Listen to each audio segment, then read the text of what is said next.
You are watching the Wellness Hour, leader in medical news and information. I'm Randy Alvarez. Wow, big topic today. What you need to know about breast surgery, all new shows. We have a board-certified plastic surgeon that considers himself an artist. And he said, Randy, take a look at my work. Because now, I interview surgeons nationwide. This is not a direct endorsement for the doctor you're about to meet on the program. But I will tell you, probably the best work that I've seen. Very natural results. And he is a perfectionist. So if you are unhappy with your breasts, my advice, stick around for the latest edition of the Wellness Hour. The Wellness Hour, an in-depth discussion with today's top physicians and medical leaders. And now, your host, Randy Alvarez. You are watching the Wellness Hour, the most watched medical television talk show in the world. I'm Randy Alvarez. Today's topic, what you need to know if you're considering any type of breast surgery. Big topic, hot topic. With us we have board-certified plastic surgeon, artist, Dr. Mo Zakhireh. Dr. Zakhireh, always a pleasure to have you on the show. Thank you, Randy. Good to be here. Now, before we get into today's topic, I always feel like everybody knows you, but for those that don't, tell us a little bit about your background, your training, and CSI. Okay, I did my general surgery training at Harbor UCLA, which is the county hospital for the UCLA system. And then I did my fellowship at the University of Utah in plastic surgery. Okay. And then they were kind enough to ask me to stay on. They recruited me as a staff member. So I was on faculty there for almost 5 years as a professor of plastic surgery. I taught the gamut of plastic surgery to medical students and residents and fellows. Do some guys have it and some guys don't?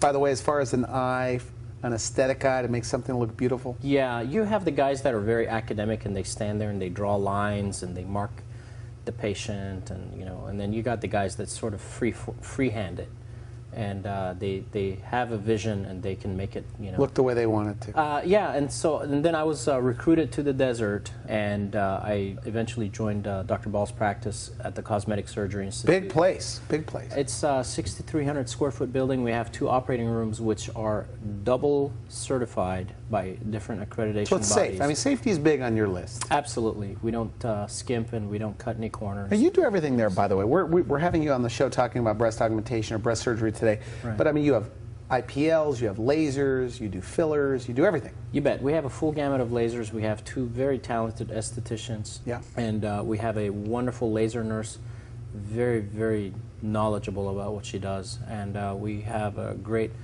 injector nurse, Peggy, who does Botox, Restylane, you name it, she does. Okay, breast augmentation, breast surgery, what are the different categories? It's a very interesting thing. In our practice, we have the younger patients who come in for breast augmentation. They're smaller and they just feel like they want to balance out their body. And then we have a little bit slightly older patients in their 30s who have had some children, and now because of breastfeeding, their breasts have fallen, so they want to fill it back up. So breasts have become more mainstream. People that I guess were afraid to do it in the old days or wouldn't do it, swore they would never do it. Right.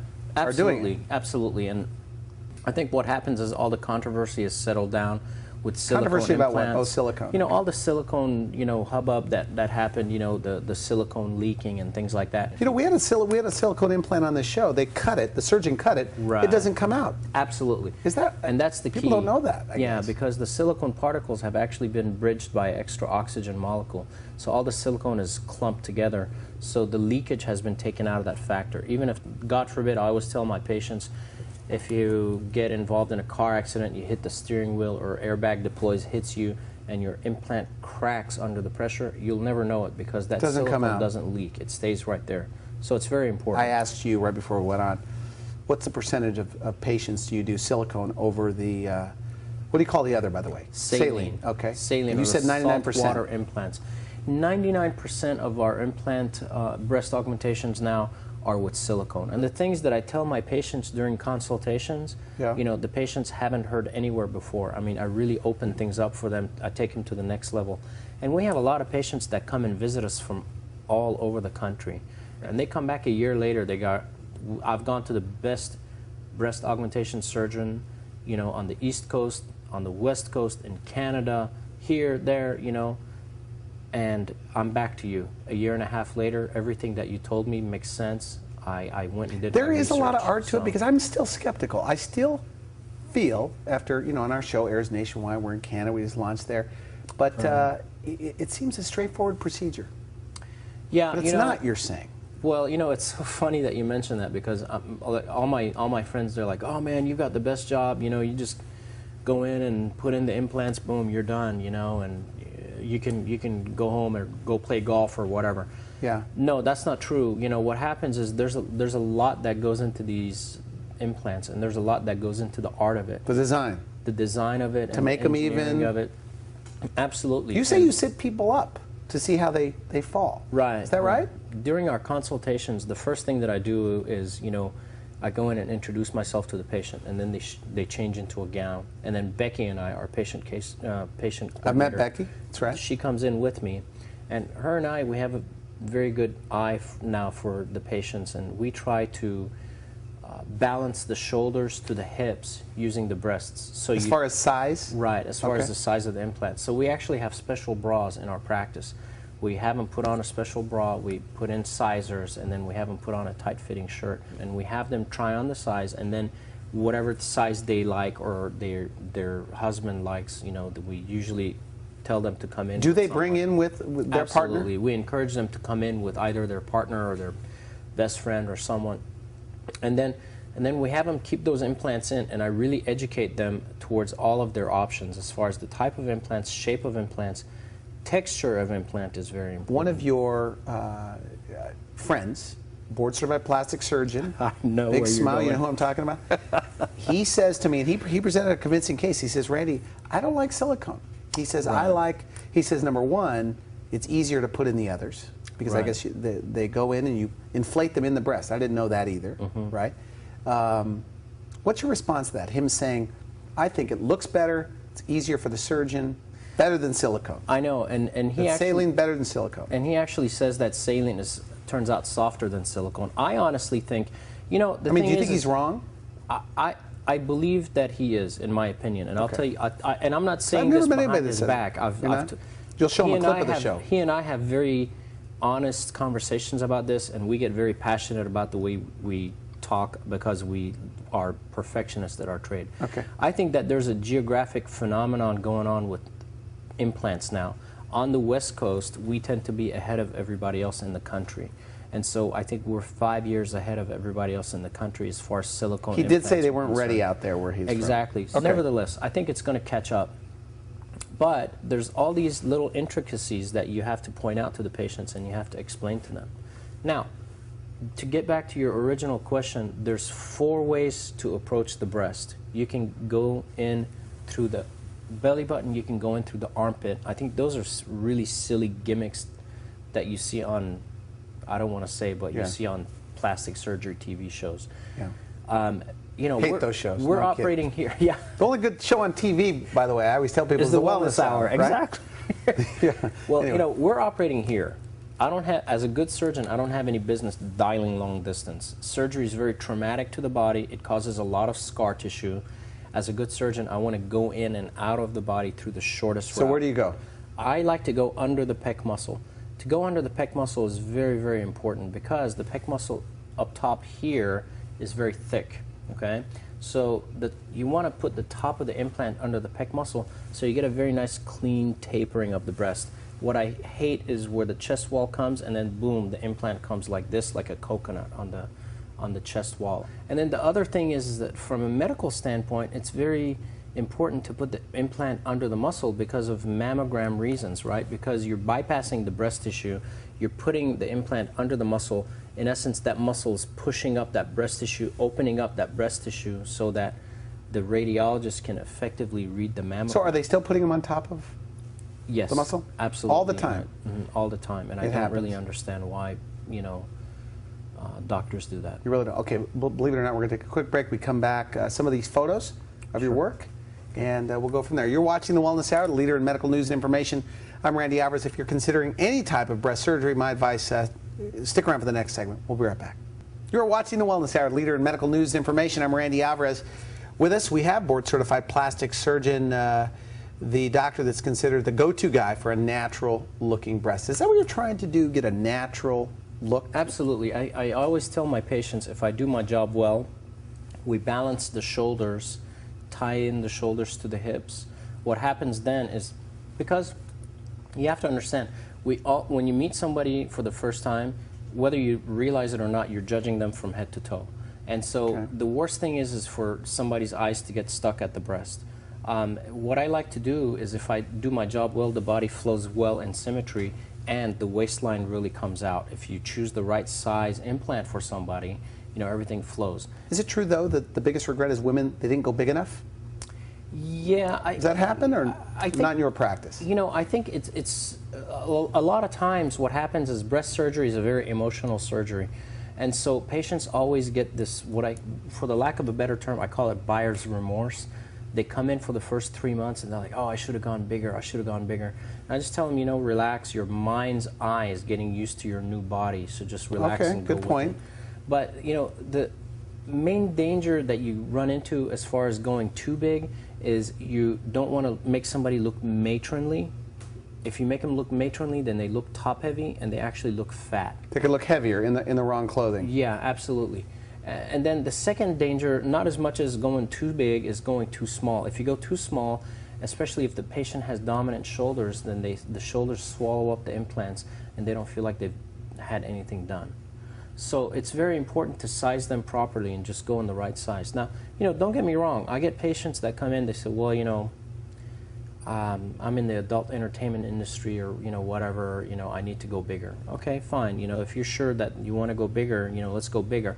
However, safety is of my main concern. You know, once you get past a certain size, like 500 cc's and things like that, then you start running into very heavy breasts. You start running into the size of the breast affecting the shoulders, the neck, you know. And then I always look at my patients, you know, what size heels are they wearing, how tall they are, how much they weigh, and also, you know, I ask them about their activities. Do they ride horses? Do they ride ATV? Do they like to jog? You know, are they athletic? And you know, things like that. Issues like this are very important. They have to be taken into account. Okay. Now, you have photos. What are we looking at here? Are these all augmentation cases? These are all augmentations. Some of them are mommy makeover augmentations. Some of them just straightforward augmentations. I think I just kind of want to show you a different flavor of different patients. You know, a lot of times when the moms come in, they feel like their breasts are deflated. So, you know, we just put in implants. For example, this mom, she just felt that her breasts had been deflated after breastfeeding. Now, when I look at this before and after, it looks like the woman has more cleavage. Was that something you did? That's a very good question. I always explain to my patients, you know, the breasts have their personality. We're not changing the personality of the breast. We're not changing the personality of your cleavage. We're just making them bigger. But can you add cleavage? I mean, you've said in the past shows you can. Right. You can add cleavage, but it's very tricky. What you have to do is you have to base this surgery on the nipples. The nipples have to end up dead center on the implant, okay? So the mistake that some surgeons make is to actually move the implants in to give more cleavage, but then the nipples end up on the side, okay? So that's a no-no. So in pursuit of giving cleavage, right, the nipples end up on the side. Yeah. So what's the answer then? The answer to that is to actually come in at the same time after you do the breast augmentation. At the same time, take some fat, harvest some fat from the abdomen or the hips or the flank area, and take some fat and harvest that fat and then graft it inside the breast. Is that common? You're doing that now? To build up the cleavage. It's not common, but we do it. We have great success. Do you know other people doing this, by the way? No, not in California. You going to write a paper on it one of these days? No, I used to write a lot of papers when I was at the University of Utah, but I'm just too busy now. Busy right That's now. the problem when you're a busy guy. Okay, so cleavage, you can do something about cleavage. Absolutely. Okay, absolutely. because I'm always told, and I have a lot of guys on the show that say, well, Randy, there's nothing you can do about cleavage. No, there absolutely is. Now, you know, the one thing that I want you to notice on this side view or the oblique view is I want you to notice how I was talking about the tapering off the chest wall. The implant tapers off the chest wall. That's because we've put the implant underneath the pec muscle, and the pec muscle brings up a very good layer of thick cushioning tissue. So the implant actually just kind of tapers down to the nipple area, and then it falls into a semicircle. Very soft, very supple look. It looks absolutely natural, and these patients have great results. Actually, most people do not, most of their friends, female friends who see their breasts in the dressing room and whatsoever, they never know that they've had a breast augmentation, which is very important. The incision 90% of the time falls into the breast crease. That incision heals, becomes part of the breast crease. 6 months later, you can't even see it. Now, Randy, let me tell you this. I did tell you that you cannot change the personality of the breast. That's not really true. You can tweak some things. What do you mean personality? I'm not sure what you mean by that. The shape of the breast, most of the time, it is what it is. You're not going to change the shape of the breast, but sometimes you can. For example, let's pay attention to this lady's breast. If you notice, the nipple to the breast crease distance on this lady is very short compared to the last patient. Okay? So the nipple is actually sitting lower. All right? If I, as a good surgeon, know what I'm doing, I know how to tweak that to where afterwards, when we put in our implant, the nipple to the breast crease distance on this patient has doubled. So more of the space from the bottom of the nipple to the... Exactly. So it lets the breast bottom out a little bit more, okay, so that these patients do have that same result that I was talking about. Very soft, supple. You get a very nice soft tapering of the chest wall, okay, into the implant, then the nipple, and then you get that half circle, okay? It's very important. If this patient goes to a surgeon who is not that experienced, what happens is, because of the surgery, their nipple to breast crease distance stays short, okay? And these patients end up with the implant getting stuck up on the chest wall, right? And their nipples end up pointing down. Now, it amazes me that there's so much to this. Exactly, and you and I talked about this off camera, and you asked me that question. Now I'm explaining to you, what happens. Because I've seen some breast augmentations from other surgeons where the nipple ends up very low. Where the nipple ends up pointing down. And I asked you, how does that happen? Right. And the nipple is actually supposed to point straight. It's not supposed to point low. It's not supposed to point up. It's supposed to point straight. Very important. Okay. We're just about out of time. We have time for a few more. Right. Now, this patient came in, Randy. She had children. She had breastfed. Now, they look good, by the way. They did. That You know looks like what? an The after shape photo. of these breasts looks great. The problem was that after breastfeeding, she just felt that her breast just felt a little bit flat. This patient actually had gone to someone else, and they had tried to get her to do a breast lift. A breast lift will put an upside-down T-scar on the breast, okay? And, my motto is let's try the most conservative way first without putting extra scars on. If it doesn't work, we can always do a lift. I felt pretty confident that I could do an augmentation on her without making her go too big. This was not a past augmentation? No, These were her own breasts? This is her own natural breast, and she had a little bit of a kind of a ski slope on her chest. She wanted to fill that out. And it's a subtle change. Exactly, and she wanted to give a little bit of a lift, okay? We've given her nipples a little bit of a lift, okay, and we got rid of that ski slope, that women hate on their chest, okay? We gave her just a little bit of a lift. Okay, now this young lady came in. Her breasts were a little bit uneven. Her left breast, the nipple was a little bit lower, okay? You can see on the picture, there's distance on the nipples is off. And also, both of her breasts, the nipple was also a little bit lower on both sides. The nipple to breast crease distance. One is kind of bigger, by the way, than the other. Exactly, and we had to make up for that too. Size-wise, we made up for that. Afterwards, after the surgery, she looks absolutely symmetric. A lot more symmetry as far as the nipples. They look very natural, by the way. I guess people and they look very natural. Exactly. So that little detail, so is one implant a little bit bigger than the other?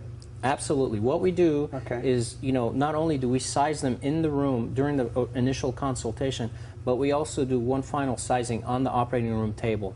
A lot of times, our body, the left side compared to the right side is off. It's just like when you go shoe shopping. You're always a half to a quarter size off.